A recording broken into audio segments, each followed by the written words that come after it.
Η νεοσύστατη κίνηση Δημοτών Ναυπλίου, που στηρίζεται από τις δυνάμεις του ΣΥΡΙΖΑ, επέλεξε τον γιατρό Παντελή Κοκκινόπουλο να είναι επικεφαλής του ψηφοδελτίου για την διεκδίκηση του Δήμου Ναυπλίων κατά τις αυτοδιοικητικές εκλογές του Μαΐου.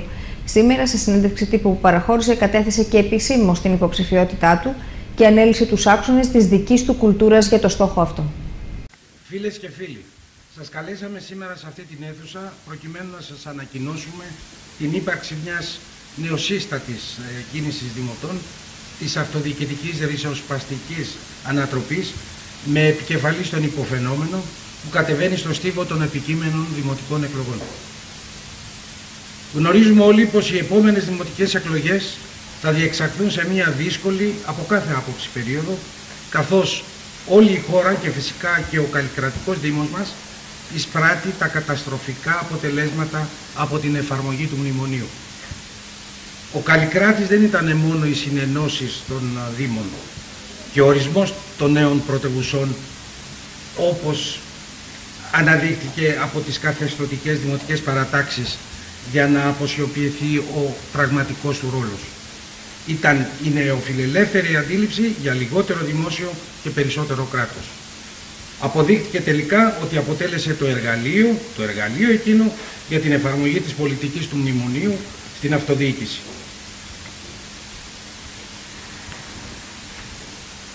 Σε θεσμικό επίπεδο το πλήγμα για τη δημοκρατία και την τοπική συμμετοχή δεν είναι μικρό.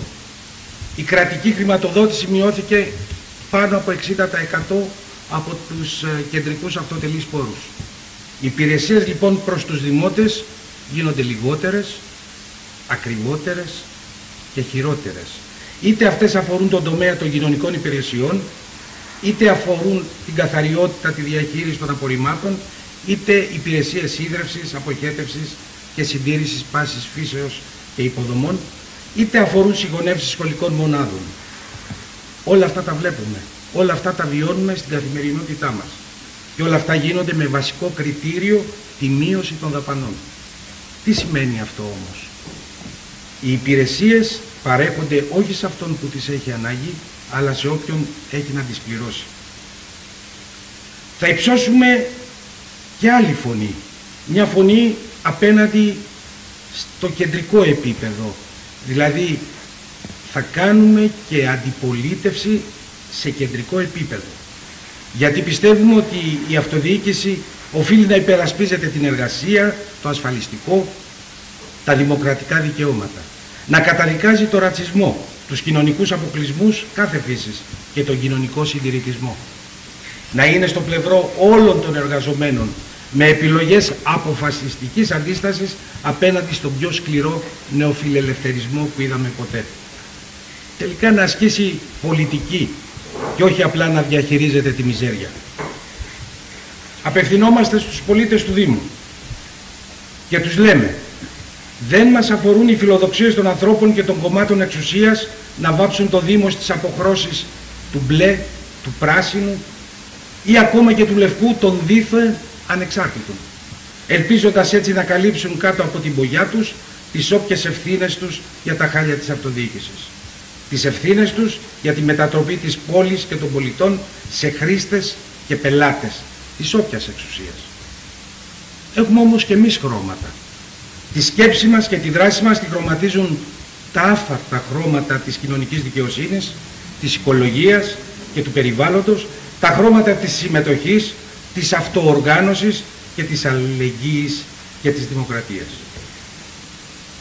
Κοντά μας, στην κίνησή μας, συμμετέχουν ενεργοί πολίτες που είναι παρόντες με ιδέες και δράσεις, έτοιμοι στις μεγάλες επιλογές και αποφάσεις για το Δήμο, των αξιών της συλλογικής συμμετοχής, της συναποφάσισης, της αυτοοργάνωσης και της άμεσης δημοκρατίας, της αυτοδιοίκησης τελικά, όπως εμείς την οραματιζόμαστε. Της αυτοδιοίκησης που σέβεται και εφαρμόζει δίκαια και αξιοκρατικά την άποψη του πολίτη. Του πολίτη που δεν πιστεύει σε απομηχανείς θεούς, του τύπου καλλικράτη, ξενοκράτη ή επιστάτη. Δεν ικανοποιούμαστε και δεν βολευόμαστε με τη σημερινή κατάσταση του Δήμου μας, όπου τη διαχείριση των γινών έχουν μεταβάλει σε ένα παζάρι της συναλλαγής, ακολουθούνται στη λογική της διαπλοκής, της μικροεξυπηρέτησης, του ρουσφετιού. Στις μέρες της ανθρώπινης κρίσης και των χιλιάδων ανασφάλιστων συμπολιτών μας, των ολοένα και περισσότερων ανθρώπων που εξορίζονται από περίθαλψη, φαγητό, στέγη, ενέργεια, καθώς και επίσης και από την εκπροσώπησή του στην αυτοδιοίκηση, εμείς θα δώσουμε όλες μας τις δυνάμεις και θα μπούμε μπροστά στη δημιουργία ενός δικτύου προστασίας. Κανένας τους δεν το είπε. Εμείς το λέμε και το υποστηρίζουμε. Δεν θα επιτρέψουμε κατασχέσεις κατοικίας και προσωποκρατήσεις. Δεν θα αφήσουμε κανένα σπίτι χωρίς ρεύμα και νερό. Θα ενισχύσουμε και θα δημιουργήσουμε πραγματικές δομές αλληλεγγύης. Είμαστε αντίθετοι στα παρατηρητήρια και τις απολύσεις δημοτικών υπαλλήλων που ορίζονται από το Υπουργείο Εσωτερικών και την Τρόικα. Έχουμε και θέσεις ξεκάθαρες, όμως έχουμε και προτάσεις που γρήγορα θα εκθέσουμε. Αυτό που λείπει, αυτό που καίει το δημότη μας είναι ένα χαμόγελο και μια ελπίδα. Μια ελπίδα που θα πηγάζει από την ενεργή ανάμειξη με συμμετοχικές διαδικασίες και η αγωνιστική διεκδίκηση των δημοτών που θα γίνει ανάχωμα στην εφαρμογή του μνημονίου στους Δήμους. Έχουμε επίγνωση της απογοήτευσης που απλώνεται μέρα με την ημέρα στη σκέψη των δημοτών μας. Ακούμε τις φωνές από το Ανηφί για το νερό, την κραυγή διαμαρτυρίας από πολίτες, νέους του Τολού, που έχουν ξεσηκωθεί για την κακή λειτουργία του βιολογικού, για τη χωματερή, για το πόσιμο νερό, και μπράβο τους.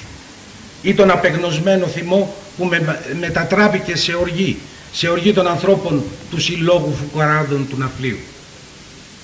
Προτεραιότητα στις προτάσεις μας έχουν θέματα που αφορούν υγεία, ίδρυυση, αποχέτευση, απορρίμματα, παιδεία και πολιτισμό, την αγροκτηνοτροφία, την αλεία και τον τουρισμό. Τελειώνοντας λέω, ξέρουμε όμως ότι όλα αυτά είτε θα τα συναποφασίσουμε, θα τα απαιτήσουμε και θα τα εφαρμόσουμε μαζί με τους δημότες μας, είτε δεν θα γίνουν ποτέ. Εμείς θα παλέψουμε, γιατί θέλουμε ένα Δήμο, στον οποίο οι δημότες θα μπορούν να αποφασίζουν και να υλοποιούν τις αποφάσεις. Ας γίνει ο Δήμος ο δικός τους Δήμος.